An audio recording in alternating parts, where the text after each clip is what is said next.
We'll get started with this meeting of the Gallatin Municipal Planning Commission. It's a work session meeting only, just to familiarize ourselves with the projects that will be coming before us in 3 weeks. So we'll jump straight into the first project on the agenda. I think we have 16. We have 16 items to discuss tonight. The first item is Project Bowtie, a site plan. Which staff member will be presenting this I item? am. Jillian? Yes, this is the site plan for Project Bowtie. This is located north of Coles Ferry Road and south of Airport Road. They're proposing 4 buildings with future expansions possible.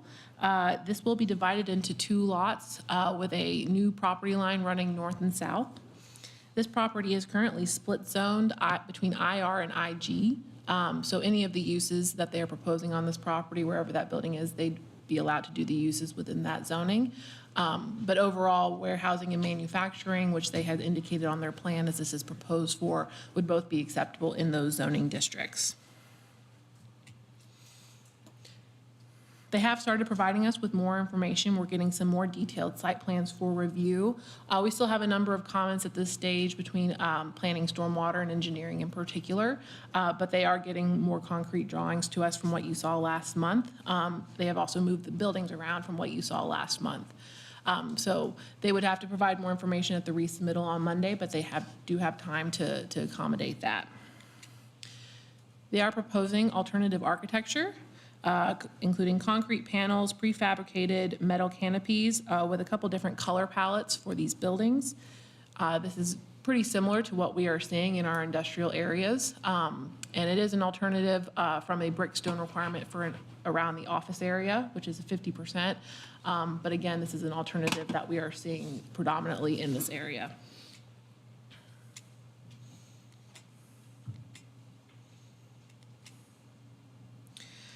There is a portion of Greenway, which is supposed to go through this property. So we have asked them to look into accommodating that potentially along Coles Ferry, because typically in industrial zoning, you do not have sidewalks. We also want to ensure that they provide the buffer yards and distance requirements from the residentially zoned properties, and to give you some context, residentially zoned properties are located mostly to the south and the west of this property. There is industrial zoning to the north and the east. So we would want them to update this site plan and give us some information about their buffer yards to make sure we're adequately providing that, and also for the Greenway requirement.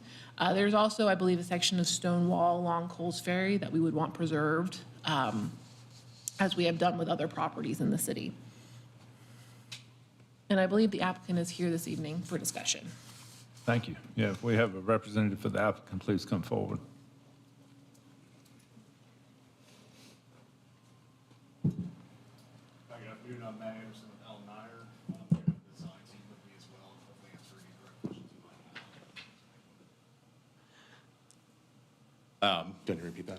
I'm Matt Anderson with Al Nyer. I do have the design team with me to help answer questions if you have direct questions you'd like answered. To give a highlight of what I presented last time, on the west side of the property, we do have a manufacturer user that we are currently working with to develop this site. And the 2 buildings on the east side are a speculative build, kind of what we're intending to build out there, unless we have another user come in that'd be interested. We do want to split this up into kind of a phased development. So the building 1 that you see on the west side of the property would be phase 1.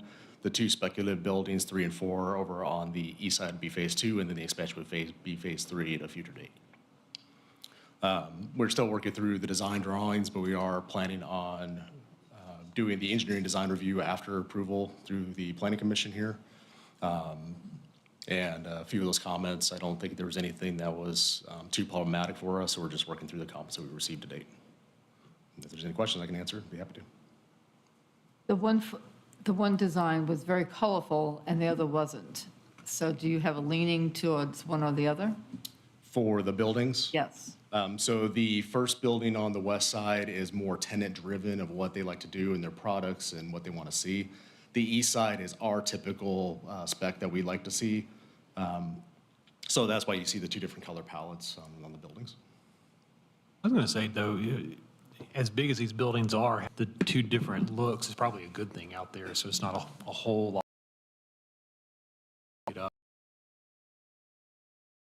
Texture and the brick, I think these buildings look really nice, so I don't have any problem with the architecture on them. The side of Airport Road. So if there is any way, just from a, being a good neighbor, if y'all would, just think about that. It might it might be a good thing to offer the neighbors, but. And then there was a comment about the greenway in this area. I haven't had a chance to look to see what that could entail, but I don't know if it's an either-or situation as the request, or you're looking to have both. I don't think it's something I would make as a requirement, just more of just a, if you look at it, if it's something that would work and didn't inconvenience you guys too much, I think it'd be something nice to have. Okay. Yeah, we can consider it. Yeah, so that's down the west side of Airport Road, down to the intersection of Coles Ferry Road. Walk there at that intersection that can get people over to the convenience store. What we were asking for is an extension of constructing a greenway in lieu of a sidewalk from your southwest corner, we'll call it, where the convenience store is, to the boundary line where the city's property is on Coles Ferry Road. So it'd be the Coles Ferry Road frontage that you'd run a greenway. It's not that far. I don't know how far it was, probably about 400 or 500 feet at the most. Showing there detention pond there, but at this scale, that right of way for Coles Ferry Road looks pretty wide, and it might be able to be fit in there. So, and tucked behind that stone wall probably be the best way to try to achieve that. Okay. Yeah, I'll have the design team take a look at that and see if we're able to accommodate it. Okay. That page that we're looking at right there is the first drawing in the packet, page 1. The roads don't line up with the connections across the street, but as I'm looking down through the detailed pages and the rest of the way they do, is that first page just a conceptual that hadn't been updated yet? Doesn't align with Albion Way across Airport Road or the other street? Just, okay, I just want to confirm that they do align. You want to help answer that? I just you want to help answer that, or? Yeah, I can. Okay. My design team has updated it and made it right. Okay, let me get your comments on the microphone when we're recording. Hi, I'm Eric Lang. I'm with Ware Malcolm. I'm a design engineer. Yeah, my team is taking care of the roadways from being across from each other. Fix that. Perfect, very good, thank you. Any other questions? Nope, it's a good-looking product. It is. All right, we'll see you back in about 3 weeks. Thank you. Thank you. Sounds good. Appreciate it. Item number 2 is Northfield Church Outdoor Restroom and Recreation Area, an amended preliminary master development plan and final master development plan. Val Martinez, planning staff. The owner and applicant are requesting approval for an amended PMDP/revised FMDP for the Northfield Church.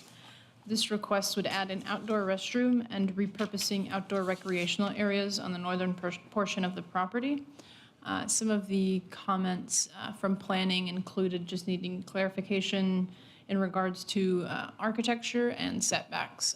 As you can see, the 2 squares at the very top are just right here, are some of the proposed locations. And the applicant is present. Thank you, Val.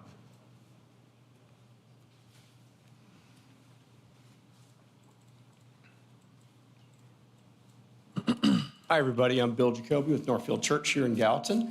Many of you remember back in early 2021, we came forward with our PMDP and well as a rezoning proposal that we did. The first stage of our community outreach, that project, was the opening of the Sumner Center, which we did in November of that year. And since then, we've been blessed to prepare over 350,000 meals for needy families, and serve over $100,000 worth of free dental work with our dental clinic, and many other areas that have pertained to the Sumner Center.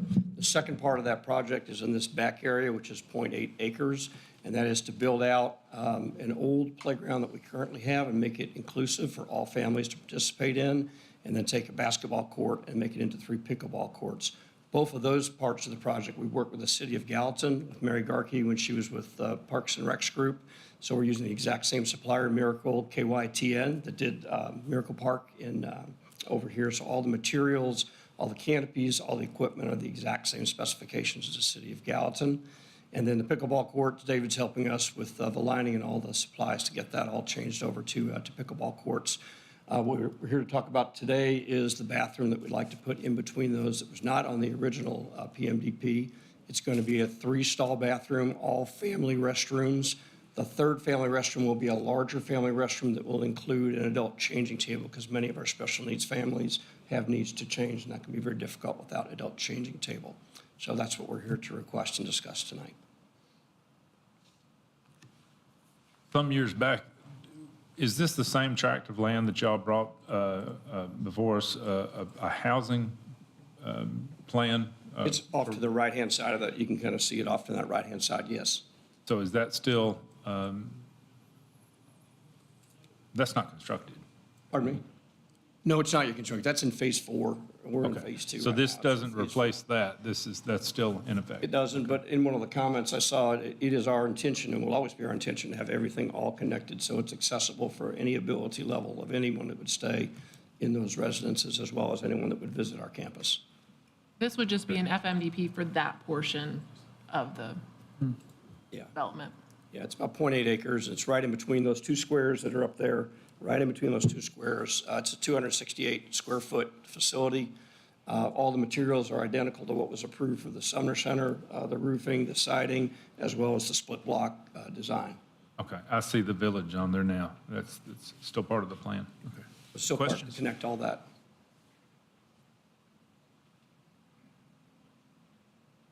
I don't have any questions on it. Staff, is there any concerns with it? No, we're just wanting minor clarifications for a couple items. Everything looked pretty good. Yeah, looks good. Done, it looks good. We'll see you back in a few weeks. Thank you. Thank you, guys. Item number 3 is 505 Coles Ferry Road Garage, a site plan. Jim? Thank you, Mr. Chair. Jim Carpenter, staff planner. The owner and applicant request approval of a site plan with alternative architecture for a 1,500 square foot detached accessory structure on a 1.53 acre lot, zoned R15 PRD, located at 505 Coles Ferry Road. The applicant proposes a metal building to the northeast of the existing primary structure.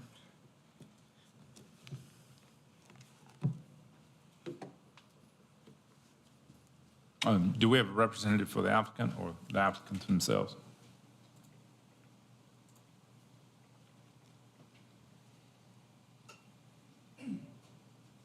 John Jenkins, I'm the property owner. Any questions for Mr. Jenkins or Jenkins? Mr. Jenkins, would you like to elaborate on anything? I just had a few questions. There was a couple of things. Said I needed a rainwater. And part of the pre-application, one of the engineers said he was comfortable since my acreage, it was an acre and a half, that I didn't need to do one. That was a comment in there. And then also I got it on my phone.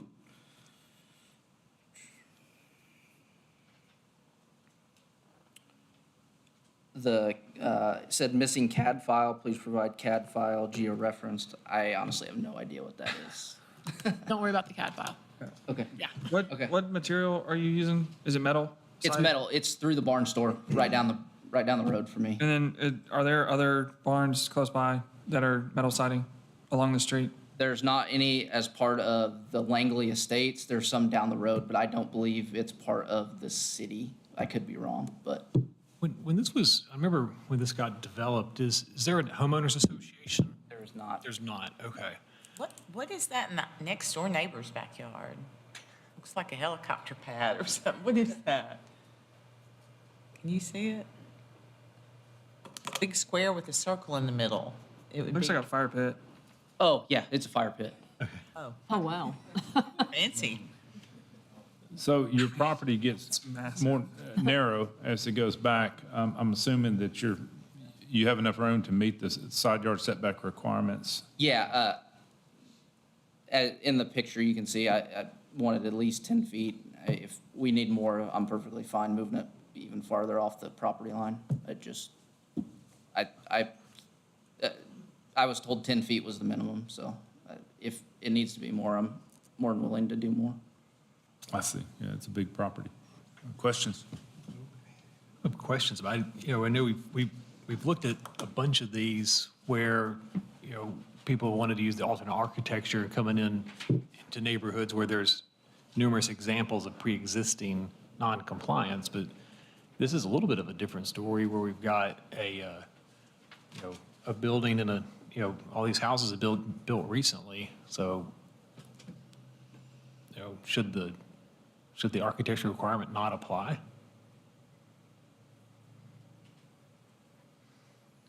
Do we have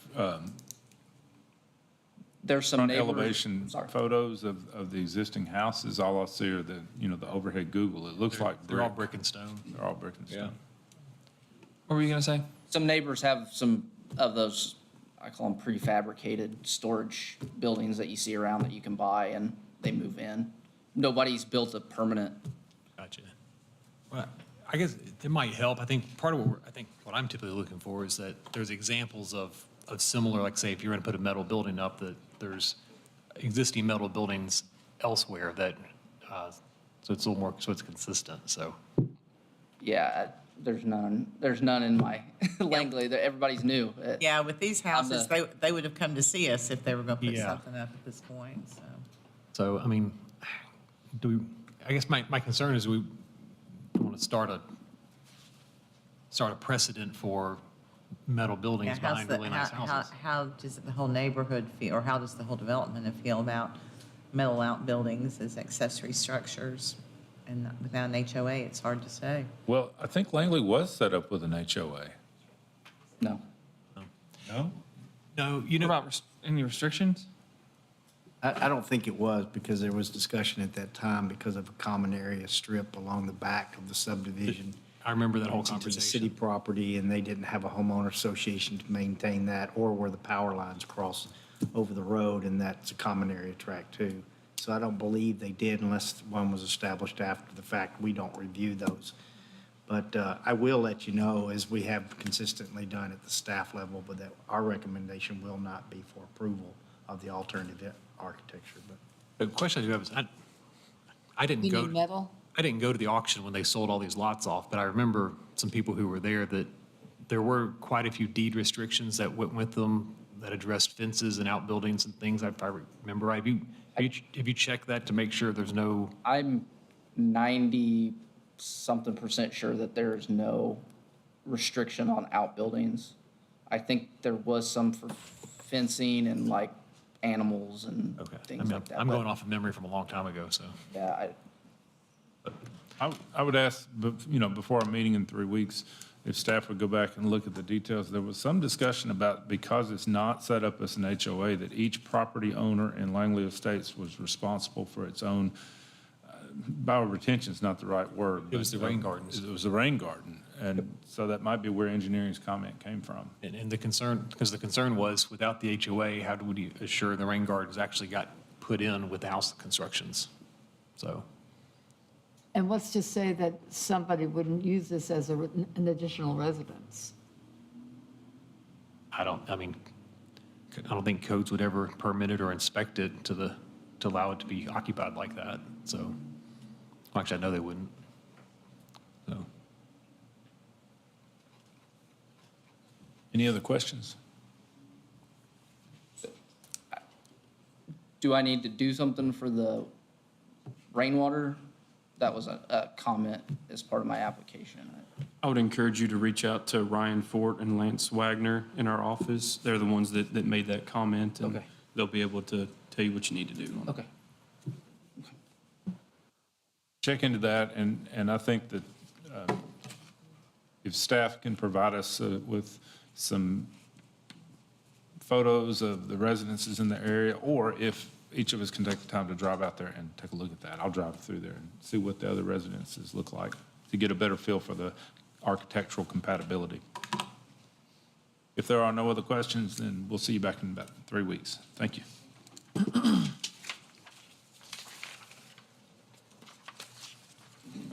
Item number 4 is Memory Lane Office Complex. It's the site plan.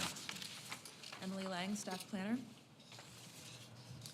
This is a site plan for an 11,500 square foot office building on 1.12 acre lot, zone CS, commercial services, located at 950 Memory Lane.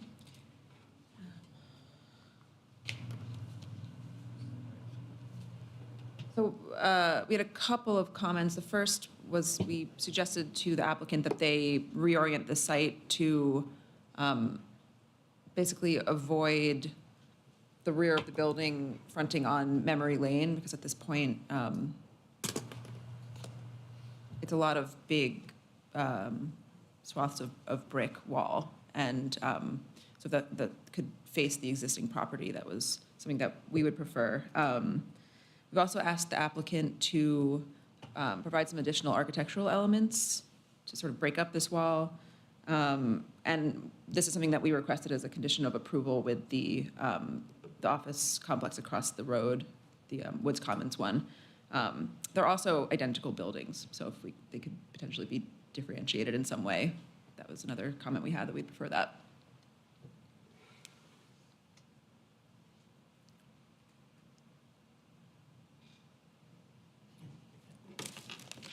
Do we have a representative for the applicant?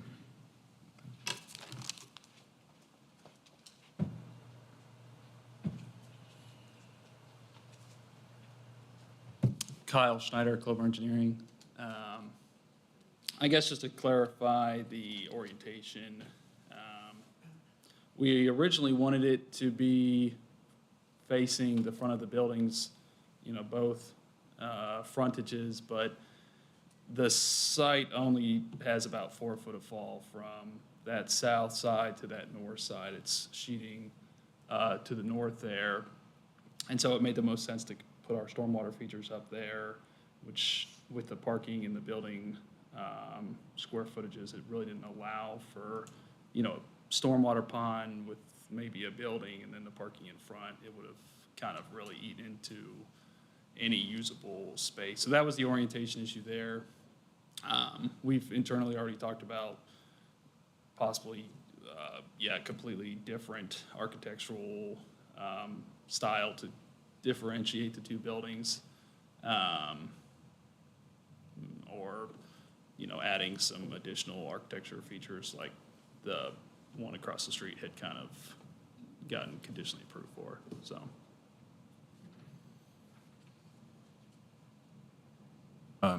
Questions?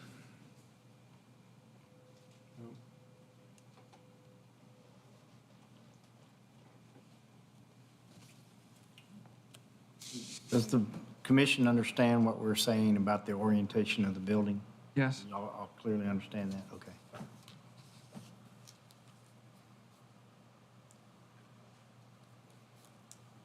If there are no questions, then we'll study it and see it back in a few weeks. Thank you. Thank you. Item 5 is Gallatin Department of Electricity, Phase 1 renovations and additions, a site plan.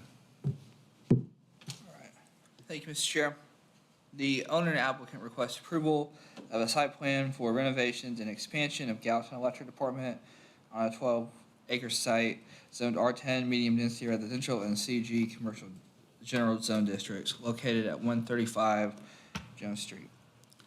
The plans indicate a multi-phase project. The first phase includes a warehouse and truck parking with a small expansion to the existing building.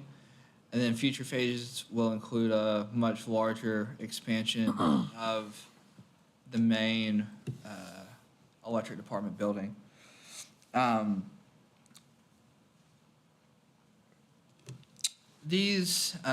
wants to note that these expansions will close access to Southwestland.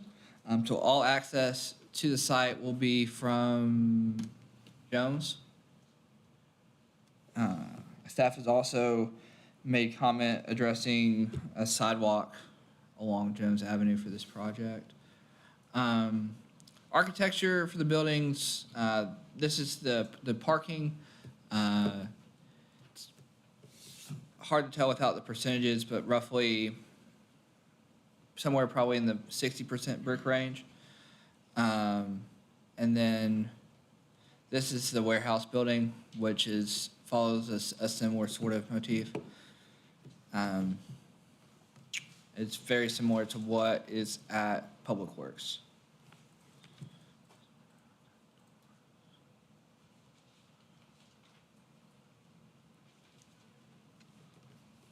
Do we have a representative for the applicant present?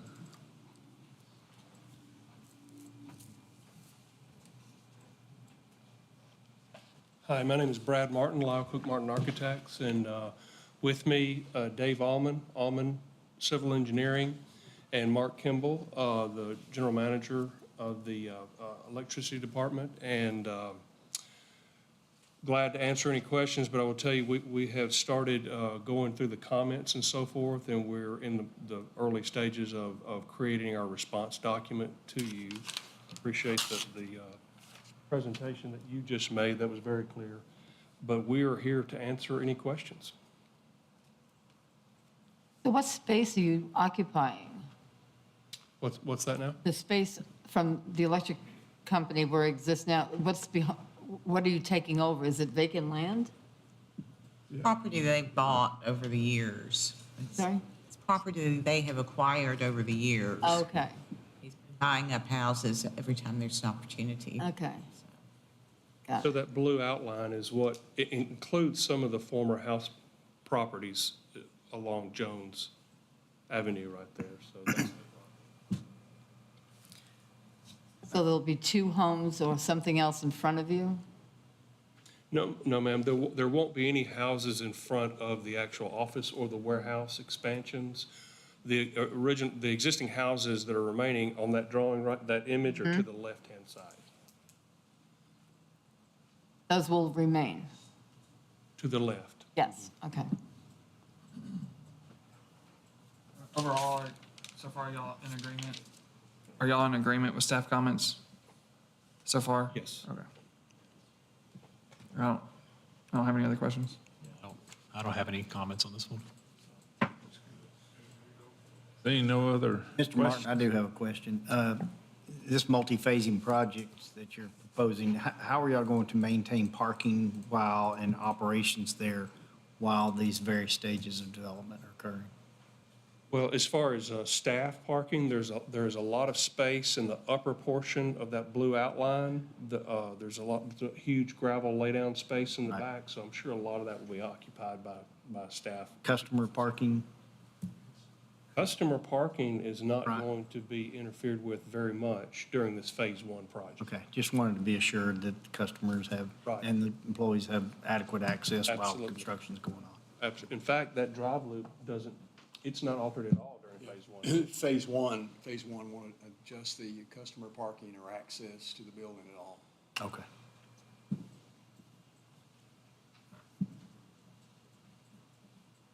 Your primary access, well, I think your only access right now is off of Jones Street, isn't it? Or do you also come in off of Southwestland? There's currently a drive lane off of Southwest, but that's, in this project, that will be cut off. So it's kind of dangerous as you top the hill over that overpass. Okay. So that will be no longer after this Phase 1 project. Any other questions? Seeing none, then we'll see it back in a few weeks. Thank you. Thank you. Item number 6 is McCain Station Commercial Phase 2, lots 1 through 3, a minor subdivision plat.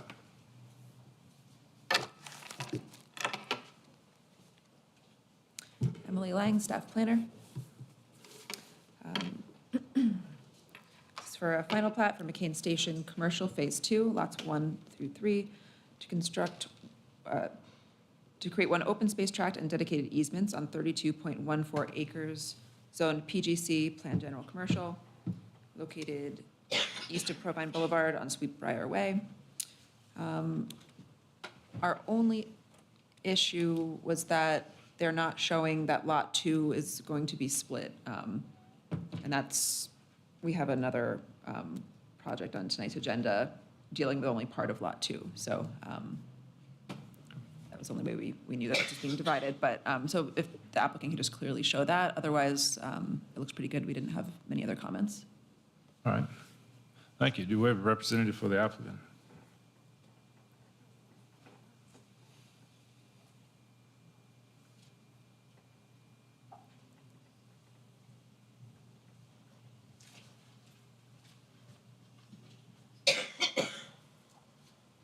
Hello, Randy Hoffman, representing MSC Properties, the owner of the property at McCain Station.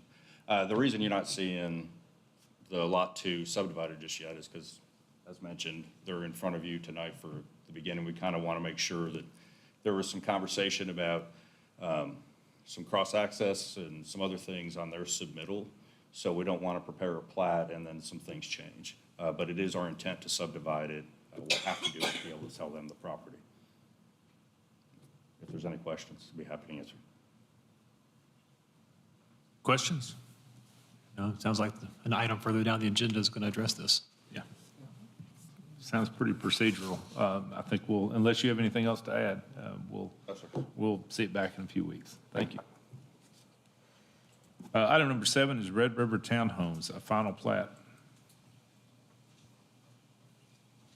Thank you, Mr. Chair. The owner and applicant request approval of a final plat for Red River Townhome subdivision, creating 83 lots, 3 open space tracts, including 1 private drive, and a right-of-way reservation on 8.28 acres zoned MRO, multiple residential and office. Planning Commission approved an amended PMDP revised FMDP in December of 2022 for this project, creating individually platted lots. The project was previously approved as a horizontal property regime. Staff would like to note that these units would be sprinkled with the single access point for more than 30 units. But outside of that, most of our comments were pretty minor. Okay. Do we have a representative for the applicant?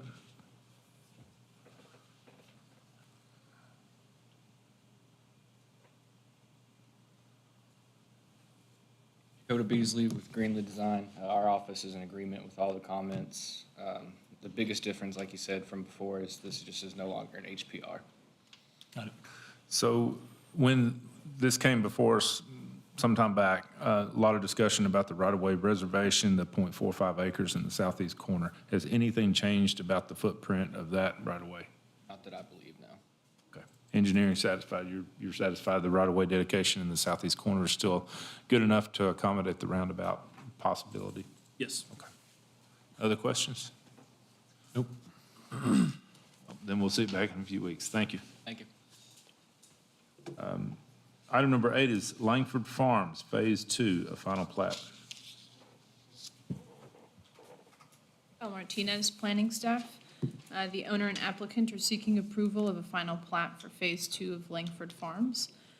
This subdivision would create 39 single-family lots, 2 open space tracts, and a portion of 2 right-of-ways on 9 plus or minus acres zoned MRO. Comments for this project include ensuring certain lots are labeled as critical and that the drainage easement on the southern portion of Shayton Pass be recognized as private and to be tamed by the HOA. Comments were pretty minor. Do we have a representative for the applicant?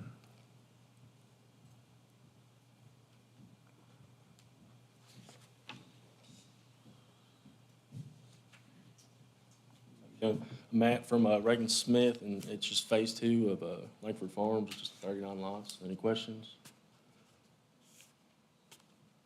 Questions, anybody? One thing, it's not Old Douglas Bend, it's Douglas Lane, just for future reference.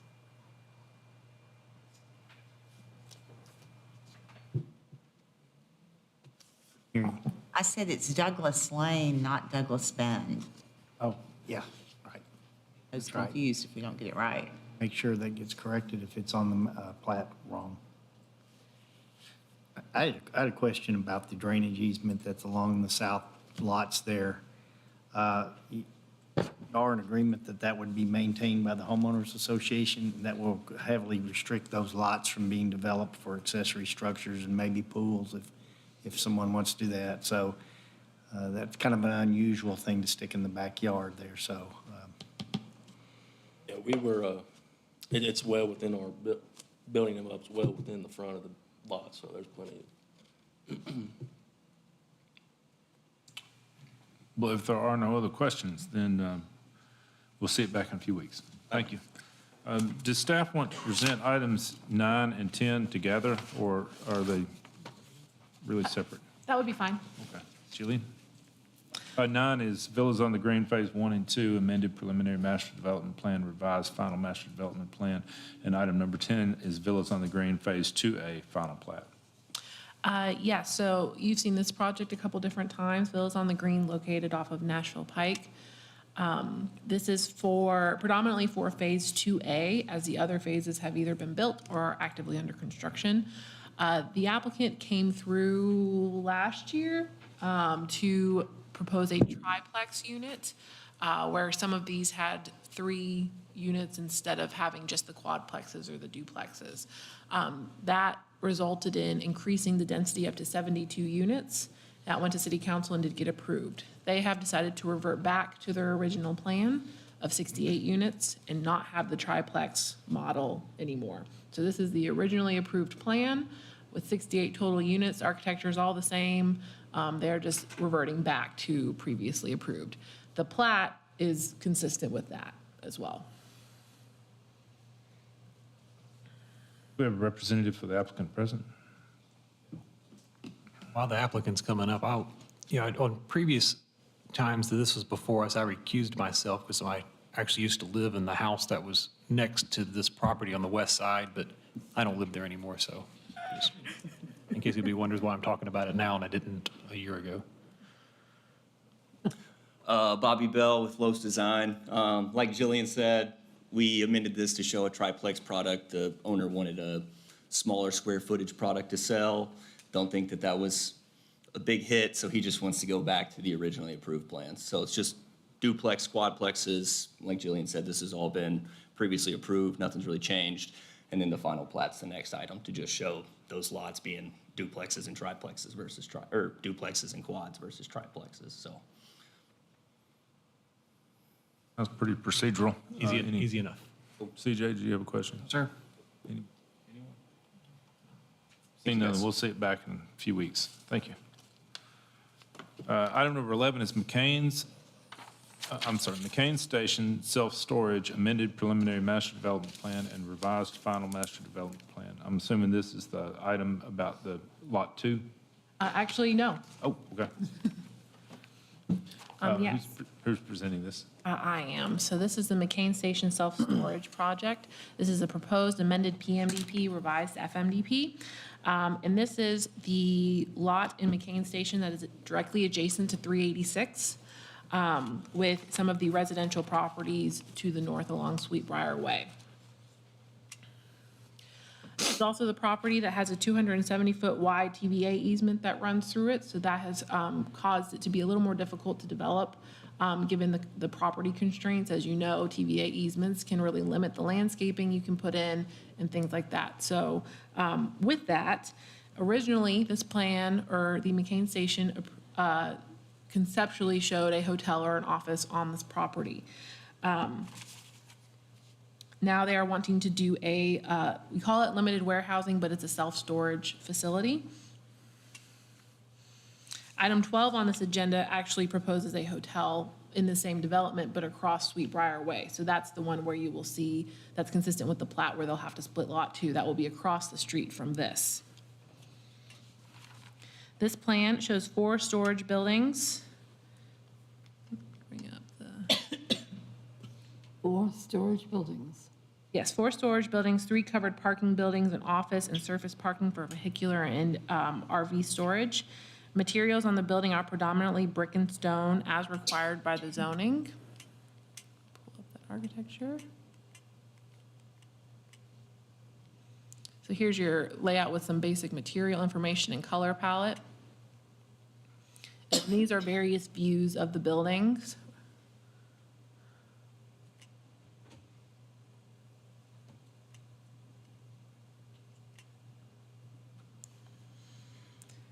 So while this project generates less traffic than a hotel or office and the height is only proposed at 2 stories, the original hotel or office for this lot would have been 4 stories.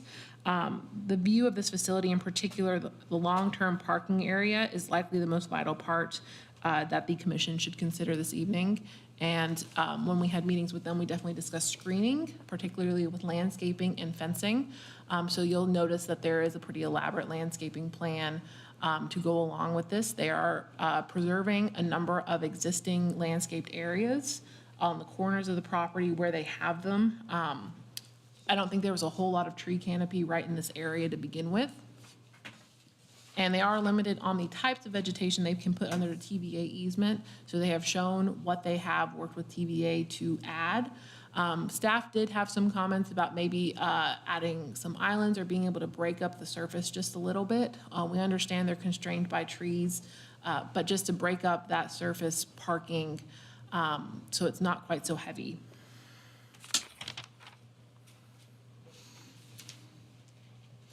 Note that this is an amendment to the, this is a use change, but there is something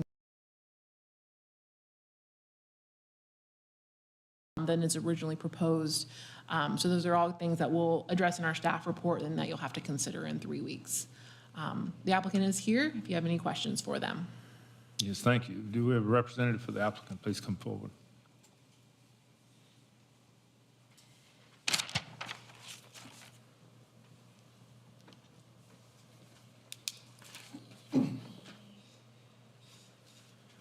That's with South Star, and I've got Josh as our planner and Matt's our engineer, so if you have any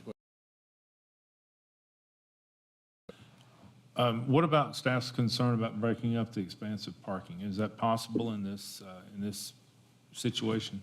We had just a preliminary discussion just in advance of the meeting, Josh did, and we're looking at maybe doing some end islands. I think if nothing else to define the parking a little bit better, I think that'll help do what we want to do. We've had multiple meetings with staff and have done a lot of things to have already improved this plan a great deal, one of which was we've reduced it by 50. It's going to be more visible than cars. Yes, that's when we had meetings with them, we did emphasize the landscaping and trying to get in things that are more mature to give us some height and some screening, evergreens, staggering, we mentioned in our notes. Because I would agree, our main concern was the view of the parking lot from 386. And Mayor, within the documents that we submitted, we did include a couple of renderings of what the perspective of the building and the areas around it would look like with the landscaping in place from different perspectives outside of the development.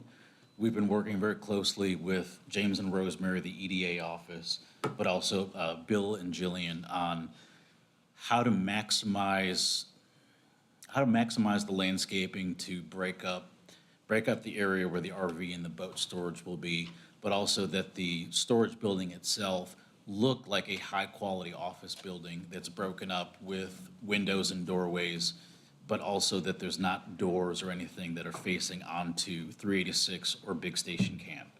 So the building looks very contextual with the area, is screened very well from the outside, but also from the inside of the development. It also has quite a bit of landscaping and street trees so that it feels more like a cohesive part of the development and not just a giant parking lot. Will the area where you most need the buffer screen to screen these RVs and boats from the main road, will that be the area that's in the TVA easement where you have height restrictions on what you can use? In the southeast corner, you said? That, Southwest. On the screen currently, there's an existing 60-foot buffer. We're leaving that existing vegetation, and there's a there's an existing cut that TDOT put in that area when they built 386. We're leaving that alone. So everything to the right of, including the stream buffer, everything to the right, we're leaving alone. We're not touching, we're And all not the grading. mature tree growth will still remain right there just as it is. Just, you won't even be able to see the site on that particular point. So some of that's pretty dense over there. So, yeah, Josh, you answered my main question was the doors were visible from 386. It sounds like they're not, you know. I think the buildings look good. The biggest concern I would have with this is just ensuring that when it's constructed to the plans and that everything's done the way it was promised, because this will be very critical that it looks good. You know, just keeping in mind, we had a situation at another storage facility off of 109 that is very visible to this day that, you know, wish hadn't been built that way, but.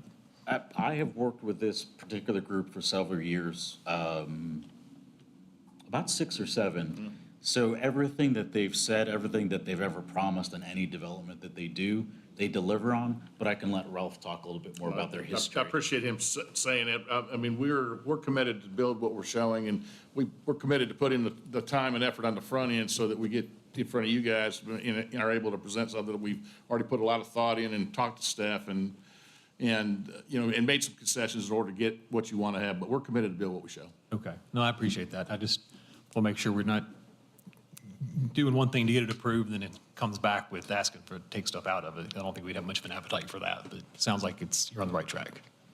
All right. I'll second that. I mean, it looks like y'all made a great effort to make the buildings look really good, which I appreciate that. I think they look great. I'm just amazed how many people store things. I know. It is an amazing need, isn't it? Gosh. I'll add, I think that with our proximity to the lake, I think that Gallatin and Sumner County, just in general, needs more boat and RV storage. So I think this, in my opinion, fills a need. And it provides a creative solution for the site as well, with the TVA easement blowing right through the vast majority of it. And if it's primarily long-term storage, does it require the same level of lighting that you would see on, say, a car lot? Or does it follow the same guidelines? Because car lots can be pretty. Yeah, I mean, this is a parking lot as far as I'm concerned from a lighting perspective. So I believe their lighting plan met everything. Yeah, we actually submitted a photometric plan with our Did. lighting requirements, and I think it should meet everything that the city would That require. would be less intense than what you'd see at a car lot. I would say like a normal parking lot. We did it to stay consistent, less than what the required candle watt. It will definitely be less than an auto dealership. Okay, I'm That's- misunderstood what your question was. Yeah, I think that's more of what the concern is, because we've had that issue with other car wasn't- dealerships. So if I understand you right, it's gonna be more like a parking lot at a shopping center or a Publix type place, not a car dealership. Or maybe like an office parking Or an office lot park. is kind of what I'm thinking. So much more minimal. Yeah, I think it'll be even bit less than a retail store, just because we Okay. don't have a lot of night traffic. You don't have the same security concerns, especially with it being a fenced facility or gated facility. Well, if there are no other questions, then we'll see it back in a few weeks. Thank you. Thank you for your time. Item number 12 is also McCain Station. It's McCain Station Hotel, an amended preliminary master development plan and revised final master development plan. Emily Lang, staff planner. So this is the project that's on Lot 2 that we were talking about earlier. This is an amended preliminary master development plan for McCain Station and a final master development plan for the McCain Station Hotel on a proposed 2.80 acre lot, zone PGC, Plan General Commercial, located north of Sweetbriar Way, as Jillian mentioned. And comments were pretty minimal. We basically just asked the applicant to make the amendments that they're asking for clearer, and since they'll be asking to move the use of the hotel use that was approved for Lot 4, as well as the corresponding height exemption from Lot 4 to Lot 5. Originally approved in Lot 4, we're asking them to move it to Lot 5. Other than that, we didn't have a ton of comments. It all looks pretty good. Thank you. Do we have a representative for the applicant? Oh, sorry, I should mention that the architecture does not meet the 70% brickstone requirement. You can see that here.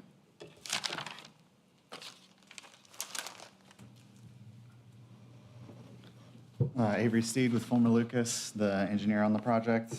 Happy to answer any questions that you guys have. We have one or two of our own, but you just alluded to one actually, just involving the architecture. I believe the comment states that we need a materials exception effectively is what we're requesting. I think that that was discussed at the pre-app, and we made an effort to place as much brick as possible. And then the remainder being, the other materials that you can see. Unless staff, tell me if I'm wrong, but I think it's not per facade, but it's for total. Is it by facade or? It's per facade, each one. It is? It's technically Oh, yeah. 70%. Okay, I'm off. It is, but no. First, I'll turn my microphone back on. Can I talk about the hotels? We've granted the variances on the brick and stone requirements because a large brick building starts to look pretty institutional. So, my favorite example is the Hilton Garden Inn back over on Tulip Poplar, and next door to it is it's a big brick building, and the architecture is just drastic. I'm not concerned with the brick stone requirements in these buildings. I'm more concerned with the overall architecture and even if it's less stone than you have on it now, but it gets to look right. That's what I think we're really concerned with these hotels. Okay. I don't know that I had a ton of questions necessarily directed for you guys, or if now would be appropriate. We had a question involving the comment about the retaining wall on the grading plan. Is that something that we should perhaps would be the C2.0 sheet from our package? Don't think I have that in here, unfortunately. Don't have that? C20, there it is. I think that's C1.0. Yeah, I removed the grading plan. Gotcha. I've got the I have it. We've got it in our packet. So what is it? Gotcha. What's the issue? Okay, they can see it, perfect. So on the northern half of this plan, we requested to provide more information about cross-connectivity. If you intend to connect to the northern lot, it said a retaining wall would be required due to the slopes. I think I just had a question about that. Or a couple of comments to make on that. Our client has been in contact with the adjacent property owner, and they expect, this property line that we show is a proposed line. Nothing exists there. As we mentioned before, we're having to split this lot in two. So that line has been in flex as we've designed this project with the property owner. And they understand that we will be getting a construction easement to grade and slope that up into their property. So I don't believe that there should be a wall there, or should have a need for one. As far as the cross connectivity goes, we're actually only spending, it looks like a lot of contours there at the cross connectivity, but actually it's from 511 up to 512. It's really a 1 foot span. We have that swale graded in there now in the interim. We're not sure if cross connectivity is going to take place. It kind of depends on what goes to the north of us and whether or not it's desired. But we made all arrangements for it to be there, and in the event that it does take place, that swale basically just goes into a pipe. We'll culvert that across and have cross connectivity to the north. But I don't think that we should have any concerns or any need for a retaining wall to hold anything back in terms of making sure that connectivity can be achieved. Are you stating that cut can be achieved on the neighboring property to reduce the slope on that property to less than 3 to 1 so that a retaining wall is not necessary on your property? Yes, exactly. So how can that be, how can we record that so that the next property is bound by that? It's currently all the same owner. Oh, I thought it was two different owners. No, it's all the same owner. We're establishing that line for, it's basically for the future so that when we come in. This is a lot that's going to be split. I think that answers the question then. Randy? Randy Hoffman, once again, representing McCain Station, the developer. Yeah, the plan is, we have some people looking at the lot adjacent, but right now we don't have anybody. But so we could handle it with a temporary construction easement or something like that, or temporary slope easement, whatever staff would be comfortable with. It would not be intended to be permanent because I don't believe we need it. It's just through the construction process. Okay. Any other questions? Seeing none, we'll sit back in a few weeks. Thank you. Okay. Actually, I'm so sorry. Before we go, one quick thing. It has to do with our landscape plan and just in general. We haven't gotten our geotech report back, but we are expecting some rock here, some pretty substantial rock is what we were told to expect. And so again, we haven't gotten that officially, but our client wanted to ask if, we're submitting this and we need to go back in later on the landscaping front, would we be allowed to make substitutions for more rock-friendly landscaping, or is what's shown and approved, what gets approved on the FMDP, is that what it has to be in the end, or is there room for discussion in the during the ECP process that we'll be going through? You would, if whatever's shown on the plan, if you would like to do substitutions, all you have to do is contact your project manager and show something similar. And yes, but we've had to do that before, yes. Okay, perfect. That's it. Are you referring to species of trees or the size of trees? Perhaps both. I Concerned mean, about we're putting smaller trees because of the root system might not survive in the Right. barren rock. Exactly. I mean, we're looking into it, and I'm not a landscape architect personally, but we had a call with our LA this morning, and he wanted me to basically bring that up as when would be the best time to make note of substitutions that would be necessary due to rock constraints and concerns. Sounds like you guys are accustomed to that and that it's. It happens. something Yeah, you just would want your variety of trees. Probably could identify some different varieties that would be appropriate, so you give you some flexibility, but we are looking at hardwood and conifers if you. Right. Yeah, the biggest thing would just be meeting the code requirements. As long as you're meeting that, we can work with you from a staff level. Perfect. Thanks. Excuse me, if you all don't mind, again, Randy Hoffman representing McCain Station. There was a couple comments that I just wanted to clarify as the overall developer. As mentioned earlier, we had a concept plan that showed a hotel and office where now we're proposing the storage. Here, I don't even remember, I think it was possibly assisted living. Again, our thought process is that's conceptual. We don't know specifically what use is going to go where. We say, well, this is what we think would work. We tried for a couple of years to get a hotel to go where we were proposing it. That TVA line that was mentioned earlier was a concern because you'd be able to look out and see a TVA line at your third-story window. So we feel like this is a good swap. So we're really comfortable having that hotel go in. It was also mentioned earlier, the hotel, at least on the previous site, was approved for 4 stories. The way it at least reads, it looks in the PMDP, I don't know if it was for that particular site or if it was for the hotel. But I just want to make sure that when we start talking about variance requests, we kind of thought that this was somewhat fluid. And so if we move the hotel over to the adjacent lot, it would still have a 4-story of ability. But for what it's worth, also, I think the finished floor elevation for the hotel where it's being proposed now is probably 15, 20 feet below where it was proposed. So I think it's going to be much less impactful where it's currently being proposed than where it was on the concept plan. I don't see any problems with it. Okay, I just wanted to clarify I'll that second before that. next weekend or next couple weeks. Yeah. Very good. Any questions, just let me know. No. Thank you all. Thanks.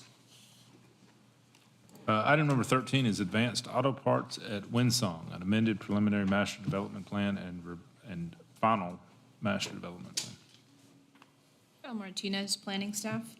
The owner and applicant are seeking approval of an amended PMDP/FMDP for 101 Theodore Place. This lot is currently vacant, zoned PGC, and located within the Winsong development. The applicant is proposing a 10,300 Some of the concerns with this project included meeting the minimum buffer yard requirements, especially alongside the western boundary where the residences are located. And then same thing along 109.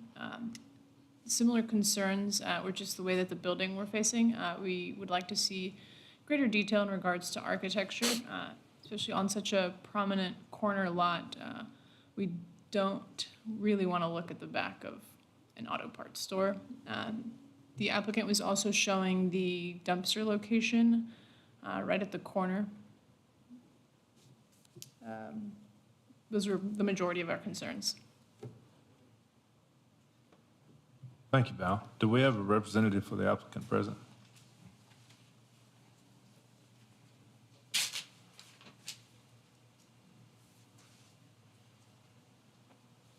Will Robinson with Will Robinson and Associates. I'm the civil engineer on the project.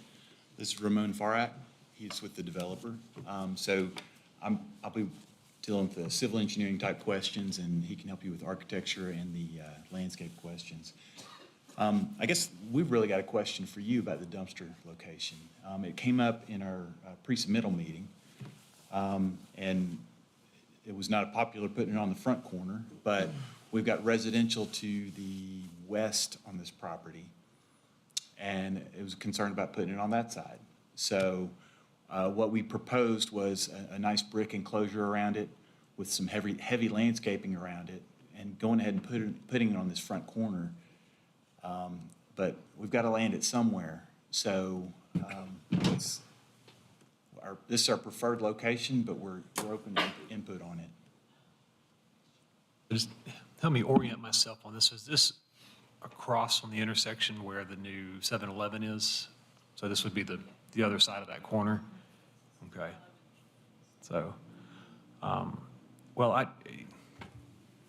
guess my question would be more, skip the dumpster for just a second, is what concerned me when I looked at this is the facade of the back of the building being on 109. Everything in that whole Winsong development's been done very well for the aesthetics on 109, that main corridor coming through the city, that I don't,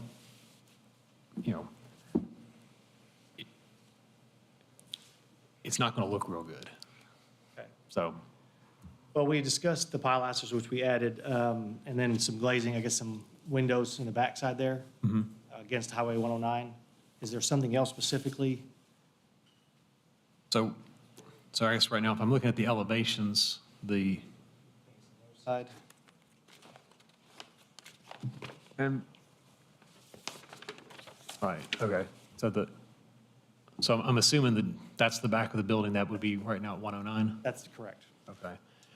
I guess if you can come up with a way to make the back of the building look like the front of a building, then that might help it. Additional glazing to Okay. the back of the building, and then an increase of any landscaping. Landscaping, okay. We do still want to ensure that any of the parking lot is also screened. Got it, okay. Isn't it inevitable that the back of the building is going to have all of the electrical services and, meters and everything on the back? Your typical on the west rear. side. You think it'd be on the west side of the building? If that's where Gallatin Electric decides to put it. Okay. Yeah, so that's a good point, though. Just making sure it's not visible from the 109 section, so. I mean, I guess kind of in our defense, it's a corner lot, but we can't access the property from either of those two corners. So we've got a, right in, right out access off of Winsong. Right. So that the way the property's accessed is kind of forced our front door to be not where we would normally face it. And Yeah, I understand that, but it also means that maybe it's not a good place for your product, if that's the case.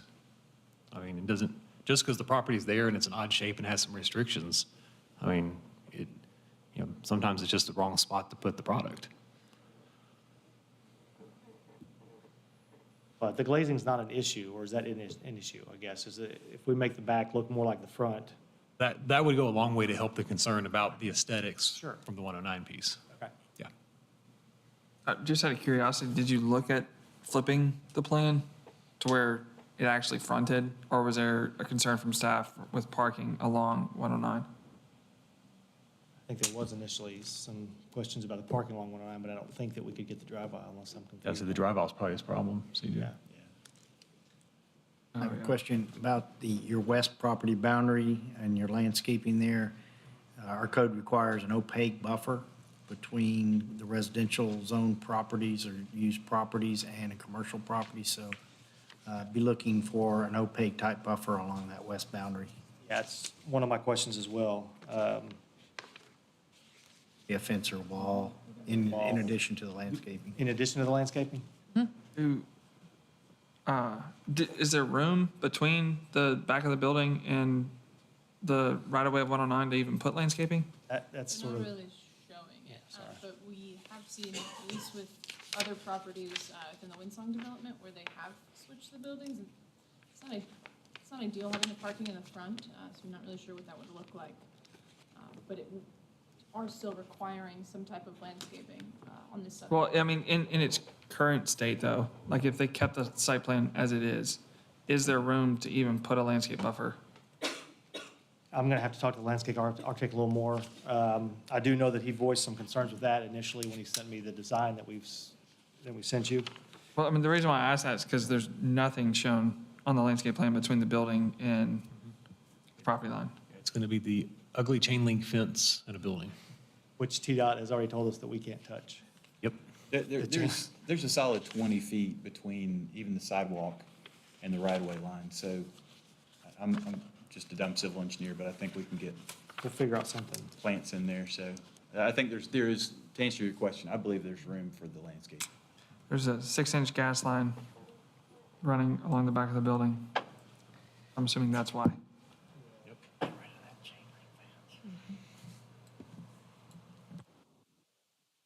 So I guess for us, if you guys can, if we can architecturally make this look more attractive and make you happy with that, I gotta land this dumpster somewhere. Any thoughts on that? I don't like it being the first thing you see on the corner. I can't go there. We talked a little bit internally about maybe the northeast corner.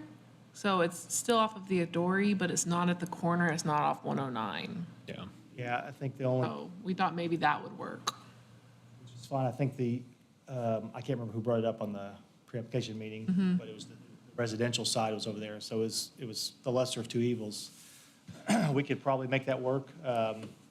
So the northeast corner would be. Right about there. And Oh, I'm sorry. There's, I'm sorry, I was on the that's other where the side. storm structure that every. Yeah. I would personally, like, if we're strictly talking about the dumpster, I would personally be okay with it being on the west side because you have an opaque buffer and landscaping doubled up to cover it. It's more concerned about the Maybe noise closer when to it the gets building into and not on the property line. But it's better than looking at it right there while you're sitting at the light. Would this be constructed before the residential homes went in? I don't know when the residential homes are going in, I guess, this, I'm not sure. Then yeah, they're pretty far away from getting to that spot.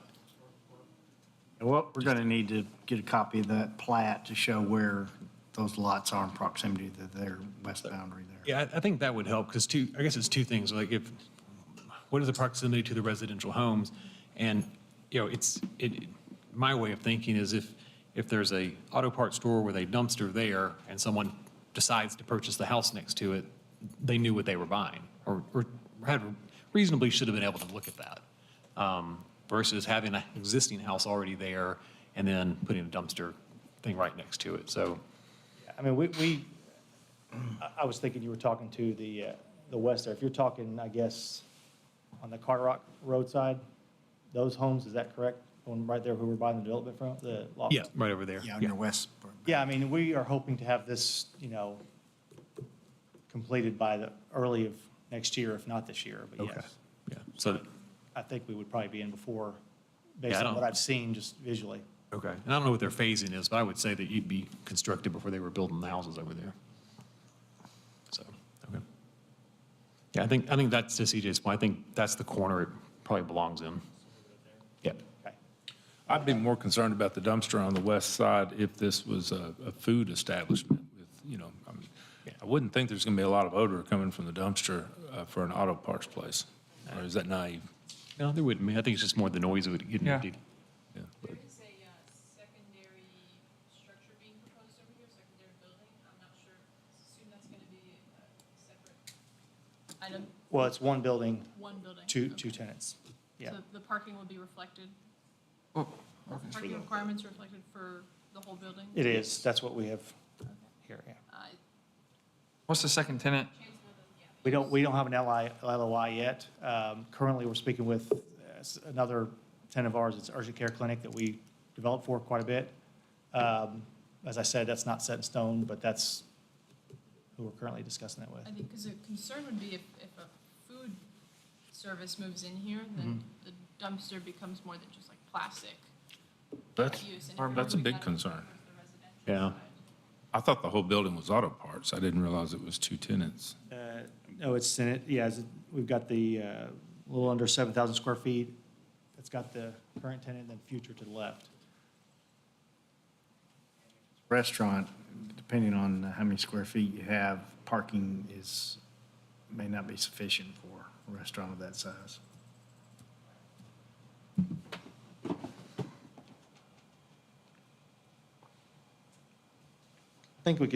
I think we will have that determined here in the next week or two, to be honest with you. If not, week and a half.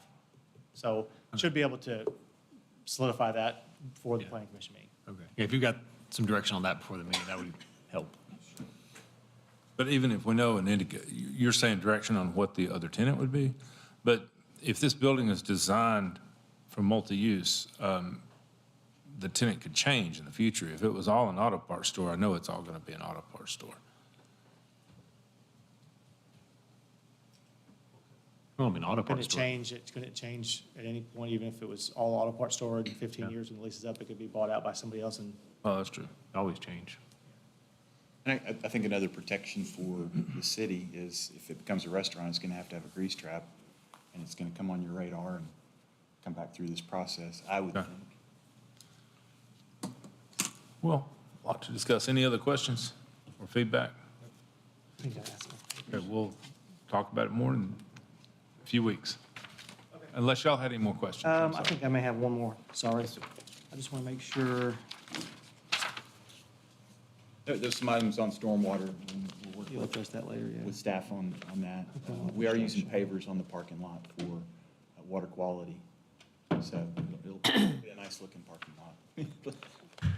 Anything on the sidewalk, are you good with that? We'll work with staff. Okay, all right. I have a question for staff. What is the landscape requirement on the south side of this building? What CJ has pointed out is really valid. There's nothing shown. They said they were willing to do some landscaping, but what is the requirement on the south side? It's probably 15 feet. Well, I think if the landscape plan's correct, hold on, had it.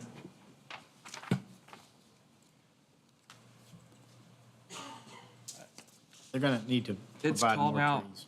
in the plat, it calls out a 20-foot buffer. But the gas line is blowing right through that buffer. Right. That's,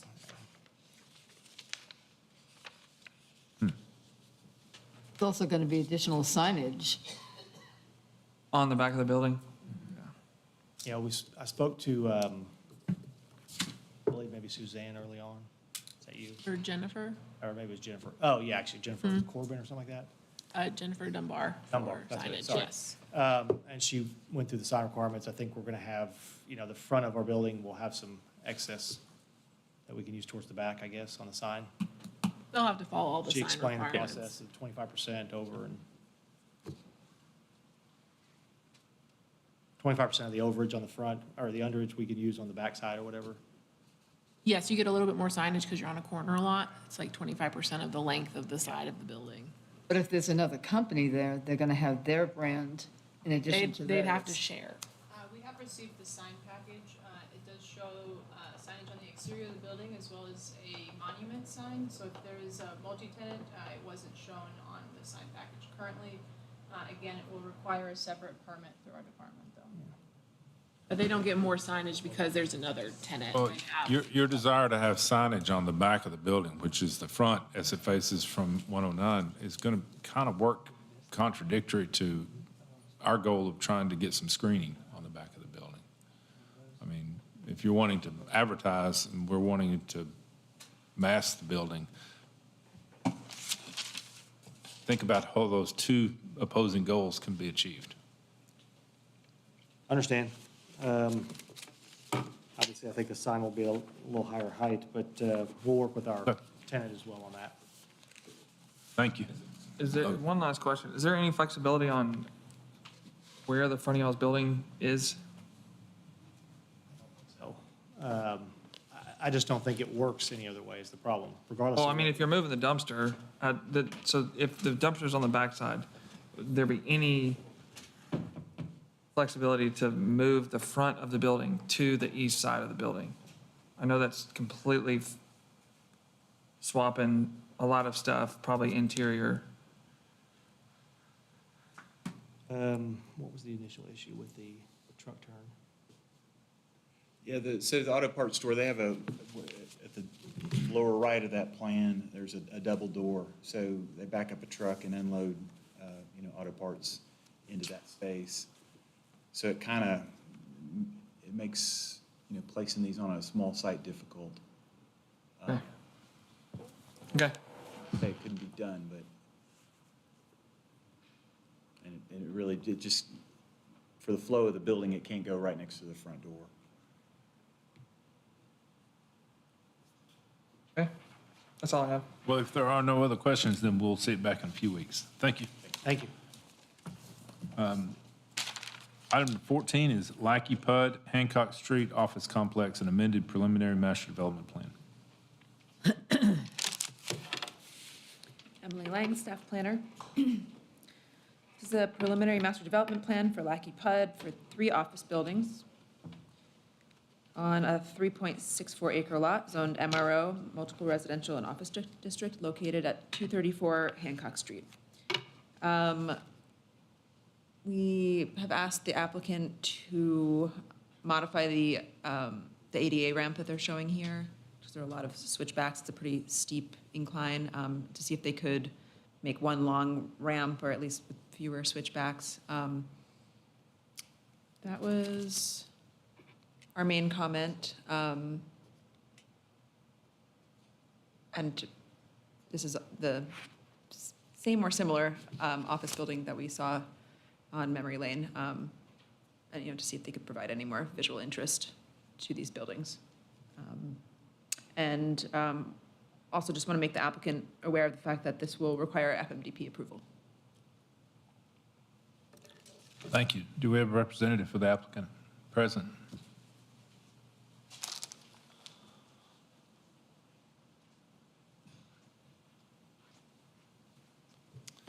Kyle Schneider, Clover Engineering. I don't think we will have a problem making a longer connection for the ADA connection onto the site there. And the architectural question, that's just gonna be passed off to the building designer, but we'll try to, it's the same developer, same building designer, so they try to convey the idea that it needs to be cleaned up a little bit. Is this, sorry, so this is a rezoning for this use, or it already has this use for the property? Yeah, it already has this use. Already has the use, okay. So, Is this the same property? Residential. This is, okay. But we looked at a residential proposal on this a few months ago, didn't we, or last year? Yeah, we originally tried to come in with, I think, townhomes or so, and that was ultimately denied. That's right. Yeah, this is less dense. Okay. So. Yeah, as I say, originally it was something like that. I guess, this is a much better use of the property than the townhome product for sure, but look, I mean, the architecture on these buildings just is not good. I mean, the other ones, I can kind of get it. There's small sites they're putting infill in. But now you're talking about, 1, 2, 3, 4 large buildings of very just monochromatic, plain looking buildings that it's just drab. It's not going to look good. So,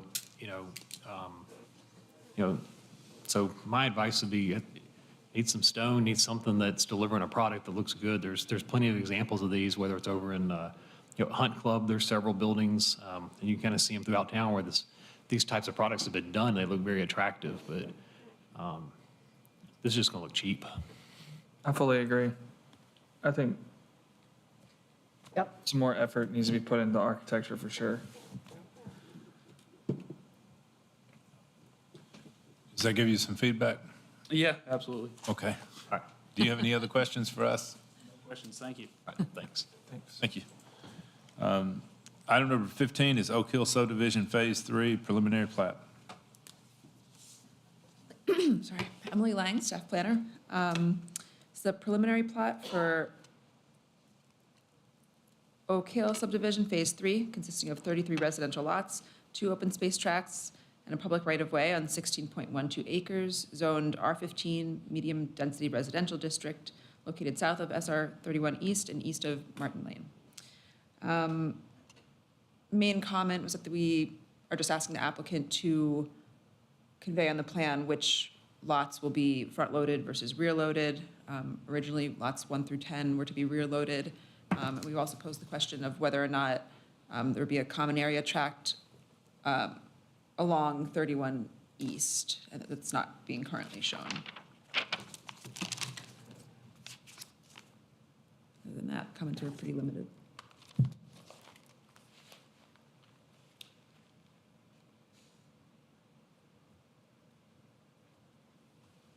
Yeah, I'm sorry, if we have a representative for the applicant, please come on.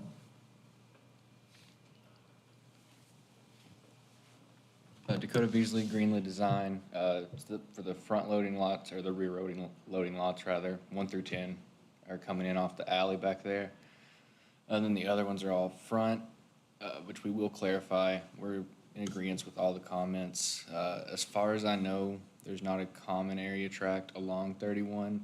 I think the idea is for a pedestrian easement to go in there for the sidewalk. One thing I would mention, I think we had in Phase 1, just to the east or north of here, is that we did have 1 or maybe 2 requests for variances for people to put their pool backing up to Highway 31, which is technically a front yard. So if they were to create a common area strip, that would be their backyard as opposed to the front yard. They could put the sidewalk within that common area strip within a right-of-way as well. So that might be something they want to explore. My guess is that not every lot, but maybe a few might want a pool, and we want to avoid them coming in for a variance because there's really not so much a hardship, but I think they got permission to do it. But Well, I think I'll add to that. The issue with that is that not all of the homes face Broadway in the first phases. It wasn't clearly laid out in those plans. And so some of them had the backs of their houses. They accessed the alley, but the backs of the homes were along Broadway. So they couldn't. I understand that there's some discussion about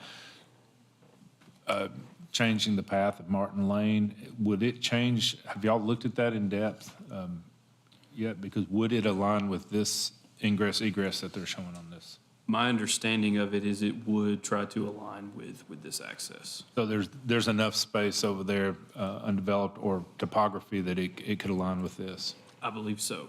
That's great. That's all one parcel on the north side of the street. Okay. Because it's not a small alignment. We're talking about moving Martin Lane, what is that, 250, if not 300 feet, to make it align with this. As long as engineering says that's doable, then that's good. As I understand it, that's the intention. Okay. Great. All right, any other questions? I don't see anybody turning left out of there. Well, in the mornings at all, because I'm on that road every morning. Backed up to Martin Lane, even further sometimes, Roundtree Drive, bumper to bumper, so. You don't turn left out of Martin Lane by choice. All right, any other questions? Seeing none, then we'll see it back in a few weeks. Thank you. Thank you. Item number 16 is Chandler Marketplace Phase 2 preliminary plat. Kim? All right, thank you, Mr. Chair. The owner and applicant request approval of a preliminary plat for Chandler Marketplace, creating 4 lots ranging in size from 2.29 acres to 25.69 acres on the 42.48 acre Chandler Marketplace parcel, zone PGC Plan General Commercial and MU Mixed Use, located north of Harris Lane and east of Greenlee Boulevard. Staff had mostly minor comments on this plat. However, engineering and planning also, I guess, had questions regarding right-of-way along Harris Lane for pedestrian access. And I'll let the applicant may have something on that front that they're wanting to talk about. We have a representative for the applicant. Please come forward.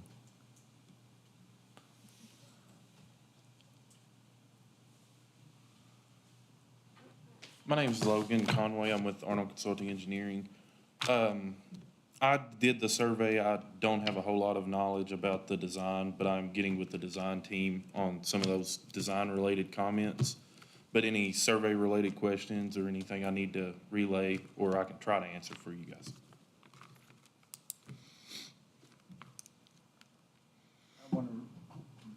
I want to remind the commission that these lots, particularly the ones that on the corner of Harris and Greenlee and along Greenlee, the master plan calls for the buildings to be up close to the road. And remember last time we had the hotel and y'all waived that because that lot, as shown on this plan also, is only on Harris Lane.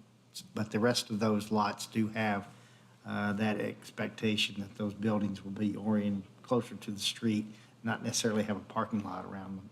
Yeah, I remember that. And I think we mentioned that when we were having that conversation, that the only reason we allowed that variance on the hotel lot was because of where it was at, but expect the others to be compliant. We haven't seen staff's comments yet, so I can't really give you any feedback. Like Mr. Carpenter said, they were mostly minor comments, adding notes. The big one was about the right-of-way along Harris Lane, if we are going to be putting the sidewalk in the right-of-way or if it will be on our property in an easement. And I'm going to get with the design team over this and see what they were planning to do and make sure the survey reflects that on the next submittal. This might have already been said, and this may already be a comment, but what about the cross-access easement from Lot 2 to the proposed easement that goes back into the development? Okay. Are you talking about the big one labeled on the plans or on the plat? No, sir, I'm talking about the one that, the big one labeled on the plat, in between that and Lot 2. Okay, yes, that's another thing I'm going to get with the design team about. See if they would rather shift the line back and have that drive be all on our property, or if it is going to be a shared drive, if it will need to be an easement. So. Okay.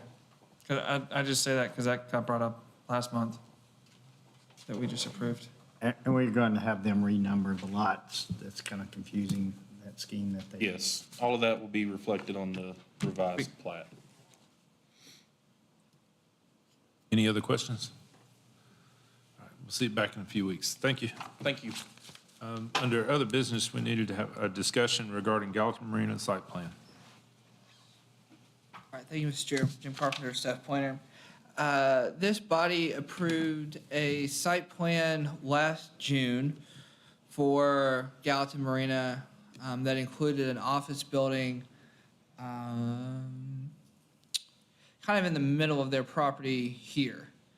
It's a 30 by 50 building. It's been constructed, and the applicant's wanting to obtain a certificate of occupancy for that building.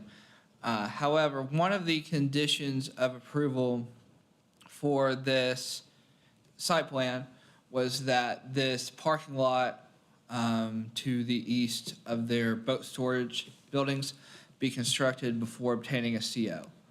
And so the applicant wishes to discuss its condition approval number 7 on the original resolution, and the applicant wishes to discuss that condition.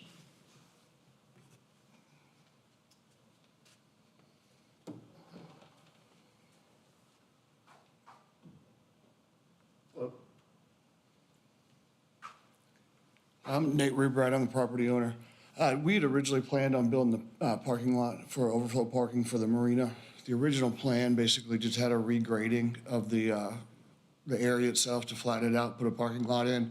When we went through, we had to do stormwater capture and filtration for runoff into the water. We ran into a bunch of rock. A $100,000 project turned into a $350,000 project. So last year, actually, well before this building was approved, I called the city and canceled the plan for the parking lot altogether. I just can't do it. So we went back with grass. We returned the field just back to its original condition, and that all happened early last year. The office building is to house the existing office staff I've already had. I didn't hire any new staff. It's really an office for myself and then my accounting manager, which was sharing an office space with our clerk. One of the conditions of the office building was to put in an ADA parking spot and then to increase the parking spaces in front of the building, which I've done. And then also, over last summer, I've really watched very carefully the parking in the marina and how many people we do allow people to park in the grass when it really gets overflowed. I've never seen more than 10 cars in the parking lot. And I'm sorry, I'm a small business. Inflation's killing me just like anything else. I'd love to build 1,000 docks and put a $500,000 parking lot out there, but I just can't afford it. When this went through, we went through the original application process for the building, and we went ahead and moved forward with the construction. This condition was not there. If it was there, I never would have done anything until we got it discussed. So I just wasn't aware with it. So now I've built a building and, I'm way down the road in it, but I can't occupy the thing because of a parking lot that I canceled before we even, move forward with the office building. So my request is that we just remove this condition altogether and just allow me to occupy my own office. This question for staff is, how many parking spaces are needed to meet the parking requirements for the office building? So, for the office building, the parking that was provided in front of the building does meet the requirements for that.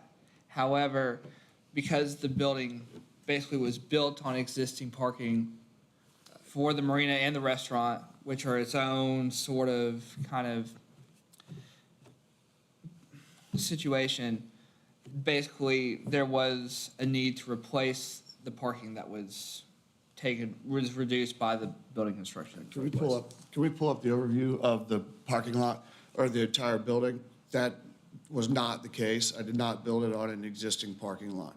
So I'm gonna walk over here. I know that we're recording, and I apologize, but so when I bought the building in 2017, we improved parking for the restaurant. The restaurant's right here. This is our office building. Our parking for the restaurant is kind of like an adjusted U. It comes along like this, and then there's a parking spot right here that was short that we extended down the grade. Where the office building is now is just a grass area, and then there's a very narrow strip that goes in between my parking lot. That's for the odd eddies. The kind of U comes up like this. That's the the driveway, and then there's gravel parking on this side, and then on the inside of it. So I didn't take up any parking at all. You couldn't park a car there, except for the existing gravel spots that were in front of the building. So what I did was I just extended that and created more parking. The building is set back into the grass area. So we didn't lose any parking, we actually picked some up. So I don't know, that's the first I've heard this, Jim. Jim and I have gone back and forth, but I apologize. I'm not an engineer. This is not what I do. I mean, I build docks and I run a marina. So I'm sorry that I'm kind of fumbling through this a little bit, but we didn't lose any parking at all. And I mean, just to the point too, I guess, I know you guys are concerned about parking. I was able to reclaim some parking that's on core property by removing some overbrush and things like that. I mean, I'm always doing what I can to meet our customers' need, and I can't, fill a boat slip if I don't have a place to park. So it's something that I'm very aware of, but I wouldn't have gotten rid of spots to build an office building, so. You're saying, so to make sure I understand, so you're saying you've got more parking spots now than before? Correct. Okay. That was always the plan. Yeah, and I didn't hire anybody additionally either, so I'm not putting more cars on the property either, so. So Jim, maybe help me understand. So what was the issue that was driving putting this much parking out there? So, my understanding for this was that we were approving basically a second site plan, for lack of a better word, without finishing the first one. So that was one of the main concerns for this, is that that's where we were at the time. The large parking lot was my request initially. Okay. And it was part of an expansion project for the marina, and I thought at the time we would need ample additional parking. But like I said, we've completed the docks 2 years ago, and I haven't had the need for the parking lot. So the parking lot was my request. It was not anything that was required by the city, and there were two separate projects. But as Jim said, they kind of overlapped a little bit, so I think they got conflated, and that's where things got a little confusing, so. I mean, I remember talking about this, but I don't remember the requirement to build this large of a parking lot. The only requirement was the small. Remember I'm all sorry. the docks got added Yeah. and that, I guess, is approved by the Corps, not by the city, but then Right. that created pretty much a non-conforming traffic Traffic, so, yeah. situation out Is there, it- especially as far as parking on the, because we don't allow parking on the grass anywhere, and the gravel's unusual. So I don't know. The gravel's been there forever. so. I understand Yes, that, ma'am. but I'm saying that a lot of times when we do changes to existing sites, improvements are required. I wasn't on the planning commission at the time this was addressed, so I don't know, but I do know that, I mean, having been there, I observed things changing, so. There's just not the need from the marina standpoint to have the parking lot there. In the restaurant, we've done everything we can to increase the parking as much as possible through Right. approvals through you guys, so. Okay, I understand you're saying that it's not needed, but earlier you said that when it's busy, people park in the grass and other places, so. No, I said the most I've ever seen is less than 10 cars, is what I said. So the parking lot was like 60-plus spaces is what we were looking at doing. So basically, I thought that there was going to be a need, but there's not, is what I was trying to say. So I don't have people parking all over the grass or anything all over the property. And then recently, I've been able to reclaim some core property that was gravel in the past, and that's going to pick up more than those 10 spots. So the plan is not to have anybody parking on the grass, but to park in designated parking spots that are pre-existing, so. And then also, like we said, in front of the office building that I built, I did an ADA spot, and I added a couple more spots too, so. How many total marina slips do you have? We have 284 wet slips and 120 dry storage slips. Yeah, and all the. Restaurants, how large? Sorry? Restaurant, how many square I feet? don't know what the maximum occupancy is. I'm not the restaurateur. I don't operate the business, sir. Gotcha. Yeah, and part of the core approval is always stipulated by parking, available for access. I've never had an issue to it. And then this latest expansion was not contingent upon this parking lot either, so.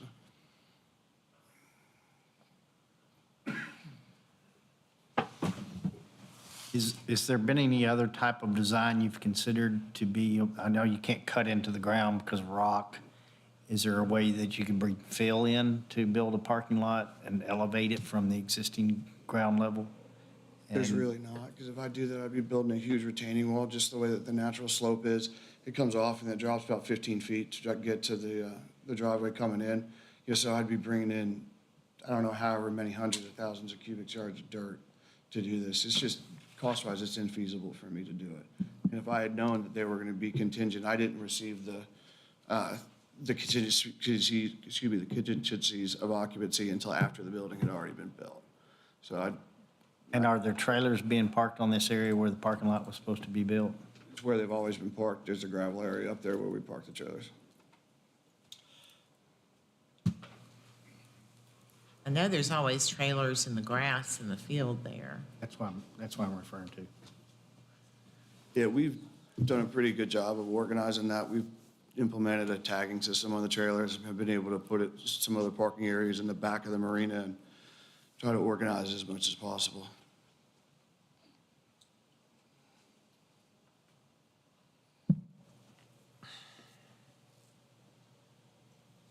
This will be, this is listed under other business. Will this be an agenda item? He would like it to be an agenda item. We don't have a formal site plan right now, so this could be another work session item after a formal submittal of a site plan amendment. Would this be, if it was an agenda item, would it be considered an amendment to an FMDP? Mr. McCord, these are It's a two site separate. plan. Hold on just a minute. Let the Can I ask a city question? planner respond and then, It's a site plan. It was a conditional use years ago, and so it's a site plan. It's not a master development plan. oh, okay. I guess my question, if it's a condition of approval tied to something we did approve, why can that item not just come back? Well, if it's condition of approval, he can't get his CO until the conditions are satisfied. I understand, but we attached the condition of approval to, An existing site plan. That was my point. There were two different site plans that have already been submitted. The first one was the parking lot intended to be canceled, sir. Current site plan is the one that's effective. the current site plan for the office building. The office building and other improvements on site too. What other improvements, sir?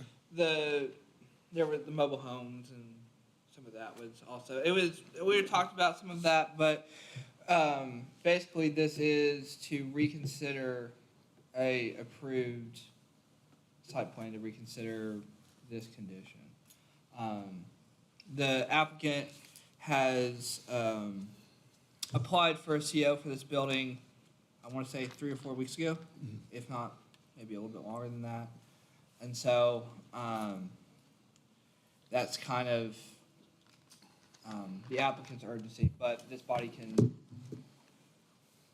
this is up to you at this.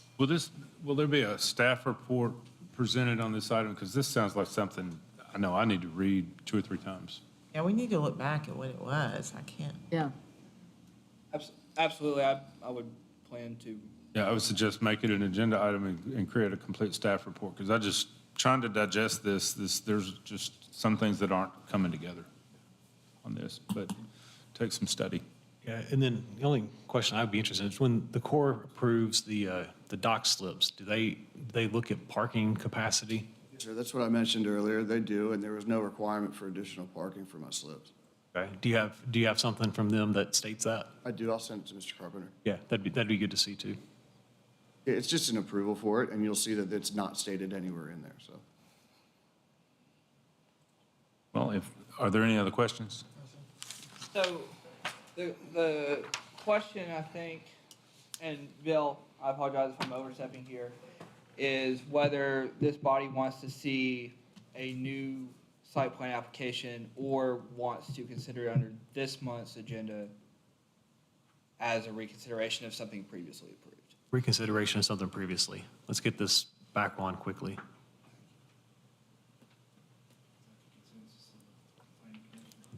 Is there enough time to prepare a staff report? Because that's, I mean, we have spread it out to 3 weeks, but that's still a lot of information we want to. It is, we have a lot of that data, of course, Him and I have been working from the together for a previous year and a plan, half. so the Just a history minute, part of it. let the city planner The finish. history part of it is done, pretty much. It's only that, what's evolved since the plan was approved and now, and what's been constructed out there. We'll have to add that in and find out what's deficient and what the basis for making the decision to require the parking lot was. Do you feel like there's adequate time for you to pull together a staff report? Is there, Jim? You're the ones going to be doing it. Okay. Overtime. Yeah. It's great, by the way. Okay. Did you have anything else you wanted to add? I wasn't trying to cut you off. I just wanted to get No, one that's person. okay. I appreciate it. Sorry, I don't know protocol. Thank you guys for the time. I appreciate it. We'll study it carefully. All right, thanks, guys. Thank you, Jim. I'll get you that approval and just let me know. Are there any announcements? There is, I have a handout, each of you have on your desk. It's a nice little history lesson, pretty much of planning. It's kind of a reminder of your responsibilities as a planning commissioner. And some of you who like reading about history, the planning history and development of that in Tennessee, there's a bunch of that in there as well. There's a little bit about Robert's rules. So Latisha had suggested that I hand this out. I think I had met with y'all, not all of you, but when I did meet with you when you first started, I gave you an orientation packet and it referred to this document, but I didn't give you the whole thing. So now we're giving you the whole thing in addition to the other orientation materials that you had received. Wow, thank you. He baby stepped You can us blame into it. Latisha. No, it's not too bad. It's about, I don't know, 60 pages or something. It's just fun, it's funny seeing how excited you are about giving it to us. No, it's really good. I think there's some really nice quotes in there too, and I think you'll. You've highlighted them. Does it, I should have, I guess I should have highlighted, but we but get a- no, I really would. Let me If see you if would I read it, I think you'll appreciate that you did to take Did the we time get a to do quiz so. at the end? Bill, No, is I'm this, not gonna give you a quiz. this available in audiobook? Yeah, but it's my voice. And Bill will read it. Would put you to sleep faster than reading the document itself. I look forward to it. I just want to say, Latisha Alexander, Assistant City Attorney, I did ask Bill to give you all that. I think it's like a planner's Bible. I read through it. I'm not a planner. I just look at the law and try to advise you guys when it's a legal issue. But that was the best thing I've ever read that kind of made me more aware and understand more what you all do up there. So that's why I think it's important that each of y'all have that. I wish you had gotten it like day one. So just kind of like a planner's Bible to remind you sometimes when you're asking yourself, what am I supposed to be doing up here?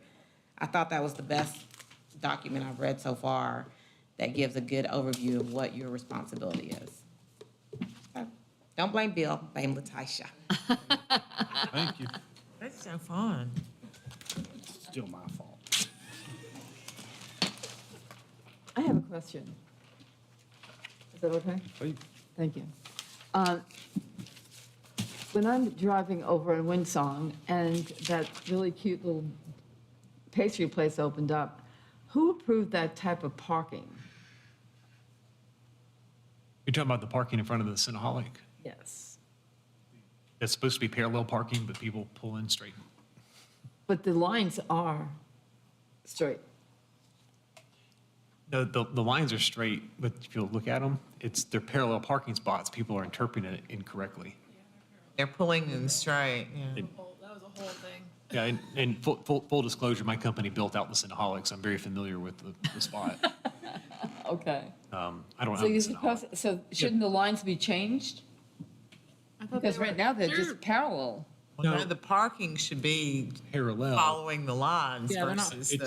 So there should be only three. Be parallel with the curb spots. And then but you've got people those spots around along the side of the building. That's where I always park. are- We told them they could not do perpendicular spots there. Okay, that's right, because you couldn't get No, around. Right. we told them no. But I pull in there and go to that Publix, and frequently there's someone that's pulled straight into those spots with their car halfway out on the road. No. Here's your sign. It might need some, it might need some signage.